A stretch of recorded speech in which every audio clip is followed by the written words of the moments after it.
Good morning. Hi, everyone. How are you?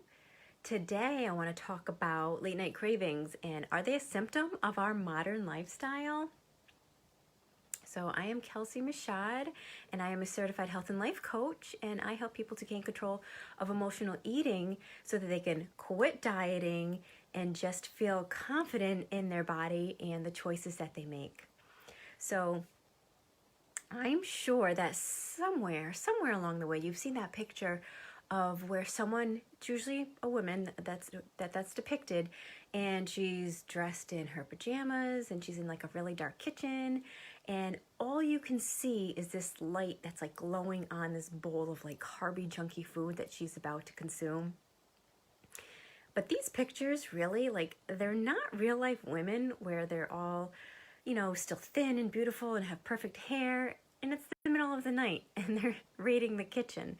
So in the real world, night cravings are a little less glamorous than that, and they're actually much more invasive. So if you're coming on today, please say hello. I'd love to say hello back. And if you're catching the replay, #replay, so I know you're here and I can say hi to you. So if you also have any questions too along the way, please pop them in the comments for me, so I'd love to answer them for you. So there's also a really great example of how the modern food environment is like this perfect storm of just factors that create these unhealthy eating behaviors. So how does this actually work, and what can we actually do about it?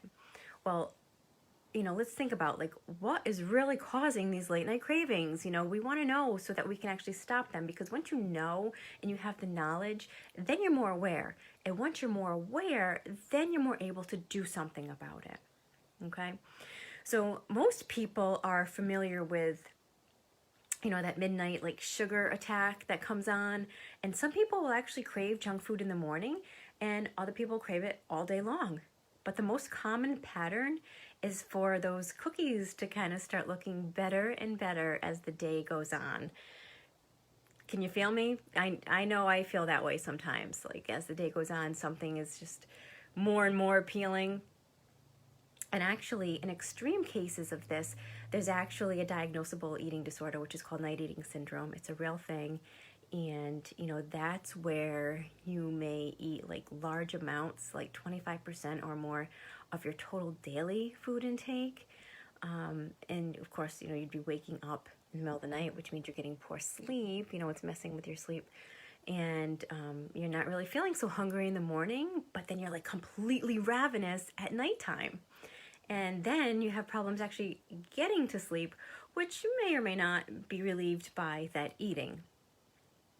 So some people are actually like naturally, like for breakfast, some people just don't want breakfast in the morning, and then some people do. But if you're not hungry in the morning and you have like this ravenous, uncontrollable craving at night, then that's kind of a sign that something's going on, that there's a little bit of a problem there. So not everyone who craves sugar late night has a late night eating disorder, or just, because basically if everyone who craved sugar later in the day or later at night, if that was considered an eating disorder, we'd probably all be considered having a disorder, right? But it's not all that uncommon though. Like say like around 1% to 2% of normal weight people, and a much higher percentage of people with obesity have nighttime eating syndrome. And even people without a diagnosed disease still have late night cravings that disrupt their lives and just make this unhealthy eating much, much harder to maintain. So let me know if you have any questions. Please let me know and then pop them in the comments. So disordered or not, like whether you have a disordered eating syndrome or you're just having these cravings, let's think like what is actually causing this? Well, for one, your circadian rhythm is being disrupted, okay? Your circadian rhythm, like that's your body's internal clock. And your body has like many internal clocks actually that oversee pretty much everything, things like, how awake you are, how tired you are, even your hunger. So these clocks are actually regulated by external signals. Okay, so for example, that means like bright light is a signal to wake up. I know as a child myself, I've been in tune with my circadian rhythm because as soon as that sun was up, I was up. So I wake with the sun, and I pretty much set with the sun too. Like when the sun goes down, I am done. I am ready for bed. So, when the lights start to get dim, that's an alert to your body that it's time to wind down, okay? And it's time to get sleepy, and your body will naturally start to get sleepy because it's following its circadian rhythm. Well, eating is also a signal to be alert and to be awake, okay? So, what should be happening here is the hormones that actually oversee these cycles they're all in sync with each other. So you would want to eat earlier on in the day when you need to be awake, and then feel less hungry at night when you need to be asleep. Makes total sense, right? Well, people with a nighttime eating syndrome have a normal cycle of like this sleep-wake hormones. Hi, Tara. How are you? Thanks for popping on.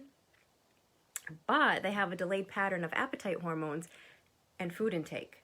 Okay, so in particular, these levels, like their levels of ghrelin, which is our hunger hormone, they're lower in the morning for these people. Okay, so they don't get hungry for breakfast the way that like a biologically normal person would. So their hunger is just absolutely, it ends up being delayed by like several hours. So they get hungry or hungrier in the evening and they eat, which messes up their sleep schedule because food is a signal to wake up. And that creates more hormonal problems. And then that just turns into a vicious cycle. So I don't know if you can hear this like ringing sound. I'm sorry if it's disrupting in the background, but it's I'm hearing it. I don't know where it's coming from. Something outside, I think, but hopefully you can't hear it. I don't know. Maybe it's just me. But anyway, so let's look at a breakdown of our like cognitive control and our willpower, because many people are still clinging to that idea that dieting is all about willpower, okay? And guess what? It's not. It's about your habits, okay? They try to like just fight through it, and they're trying to fight through every single day, and their willpower, inevitably, it gives out in the evening, right? And then that's when you're tired too. So there's also your stress and your negative mood comes into play, because we used to live in a world of occasional acute stress. Now we live in a world of chronic, like constant stress. So stress builds up over the day, over the course of your day, and then it has this effect on your nighttime cravings. So stress actually, it's building throughout the day. So for example, like there was a study that alleviating stress through progressive muscle relaxation actually improved night eating. So stress plays a huge role in so much, in our sleep, in our hunger, lots of things that stress plays a huge role in. So that's why it's so important to actually do some de-stressing techniques, have some self-care routine for yourself throughout your day, or just into your schedule, even if it's just once a week, something that that's going to help just bring you to a more calm space and make you feel good. So there's also your gut bacteria, your gut flora to look at too. That's another key thing to look at here. I can't think of the word, but this is something that's really important, because between the lack of like probiotics in our foods and the antibiotics that you're taking that you're not even realizing that you're taking, like for example, like factory farmed meat, the stress and these gut irritants are like playing a role in your body, and they're causing a whole host of issues or problems, especially in our modern day life. It's really hard on our gut. And sometimes we're not realizing that that's what it is, or that's where it's coming from. So how does this actually affect your nighttime eating specifically?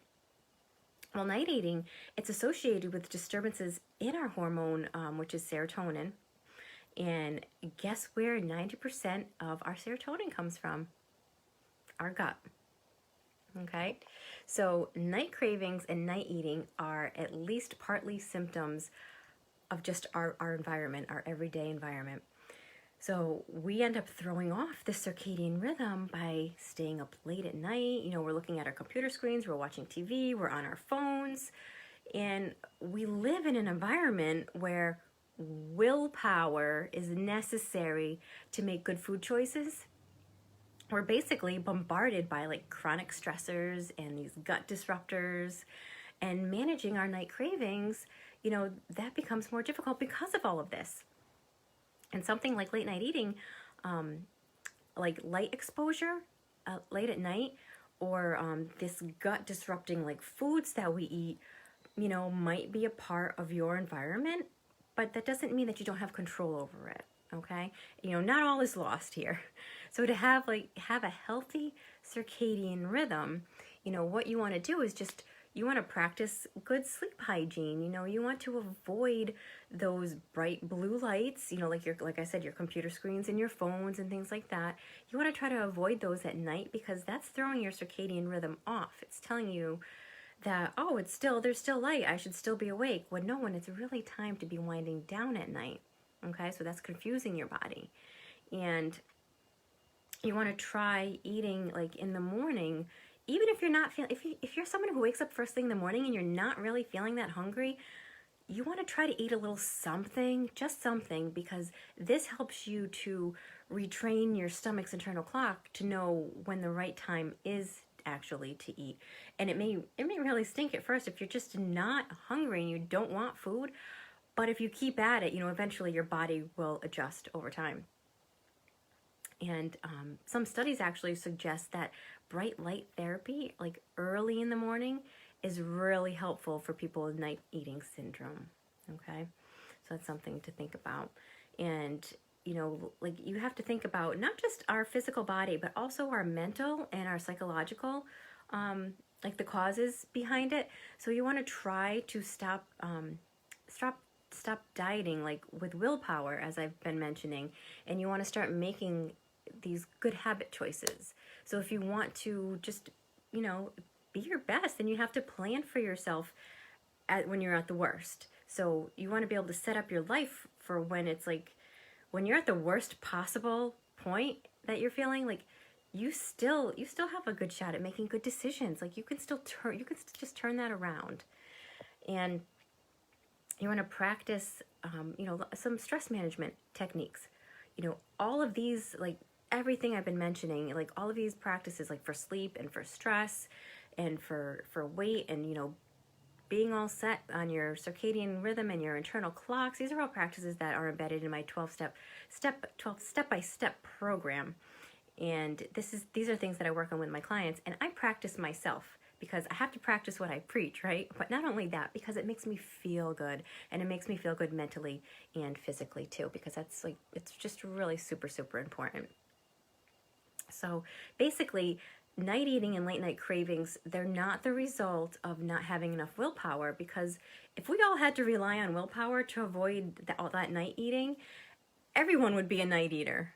So these are just very complex problems of hormone dysregulation, okay? And they're not entirely under anyone's conscious control.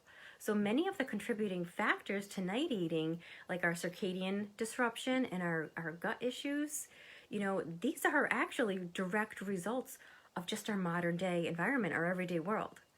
So if you're one of many people who are struggling with nighttime eating or nighttime cravings, then, all of these suggestions above, I hope that they're really helpful for you to help get you to this sleep, wake, and appetite hormones, get them all back in sync, so that you don't need to try to fight them off with willpower. And you don't want to have to do that in the first place. So, and if you feel like you want to go a little bit deeper, you can always reach out to me if you'd like to discuss your goals further. And if you have any questions, let's see, I'm sorry, Tara. Tara says, should we not eat meat? No, I'm not saying don't eat meat, but you want to make sure you're looking at the quality of meat that you're eating or buying to begin with. So nice organic grass-fed meat where they're not being pumped with all those hormones, because any animal that is being given hormones, well, that translates to us, okay? Whatever they're putting into the animal, we put that in our body, Okay, so think of it that way. Whatever the animal is eating, that's what we're putting in our body. Okay, so you want some nice organic grass-fed meat, whether it's red meat or white meat, chicken, ground turkey, ground beef, steak, whatever it might be. I want you to think about it that way. So does that make sense? Let me know if that makes sense for you. Same thing with the antibiotics that they give the animals. Same thing, that's going into our body. And a lot of times we don't realize that. So that's why you want to like read your package and make sure that it actually says no antibiotics given, no antibiotics ever, or something like that. I think it might say. So it's really important to read our packages and not just kind of grab for whatever. So yeah. So think of it that way. Same thing with our fruits and our vegetables. You know, we want, it's nice to, if we can choose organic so that we don't have those pesticides going into our body. Or make sure that, you know, you're washing them really well, but still they were sprayed with this pesticides and they soak them up. So it's really important if you can get organic when you can, because whatever was done to that food, that's what's going into your body. And same thing when you buy a packaged or processed food. You want to not just look at the front of the package and not just look at the fat and the carbs and the protein and sugars and things like that. You want to read where it actually says ingredients. And there's a nice list there. You want those to be as clean as possible, as clean ingredients as possible. You want to be able to pronounce them. You want to know what they are. If you don't know what they are, if you can't even pronounce the word, it's probably not something you want to be putting in your body.